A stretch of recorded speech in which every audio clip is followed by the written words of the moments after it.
ফেনীর পরিচ্ছন্নতা কর্মী সন্তোষ লাল ৩৫ বছরের চাকরি শেষে পেলেন সুসজ্জিত গাড়িতে রাজকীয় বিদায়। স্কুলের স্কাউটদের গার্ড অব অনার, সহকর্মীদের শ্রদ্ধা ও লাখ টাকার উপহারে স্মরণীয় হলো সন্তোষের বিদায়। সন্তোষ লালের বিদায়ের দিনটি পরিণত হয়েছিল আবেগঘন মিলন মেলায়। প্রাক্তন বর্তমান শিক্ষার্থী, শিক্ষক ও সহকর্মীদের ভালোবাসায় সিক্ত হয়ে সবার প্রিয় সন্তোষ দা বিদায় নেন ফুলসজ্জিত গাড়িতে।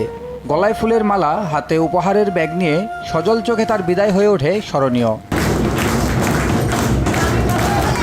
স্কুল সূত্রে জানা যায়, সন্তোষ লালের মা সুন্দরী রানী পরিচ্ছন্ন কর্মী হিসেবে যোগ দেন সেন্ট্রাল হাই স্কুলে। পরে তার বাবা কানুলাল একই দায়িত্ব পালন করেন। সন্তোষ ছোটবেলা থেকেই বাবা মায়ের সঙ্গে এই স্কুলে আসা যাওয়া করতেন।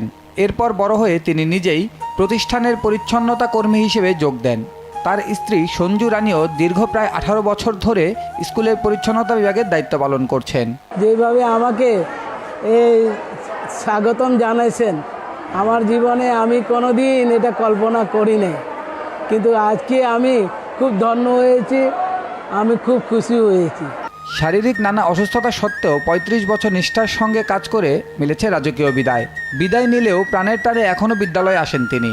উপহার হিসেবে স্কুল ম্যানেজিং কমিটি শিক্ষক শিক্ষার্থীদের পক্ষ থেকে 4,450,000 টাকা তুলে দেওয়া হয় তার হাতে।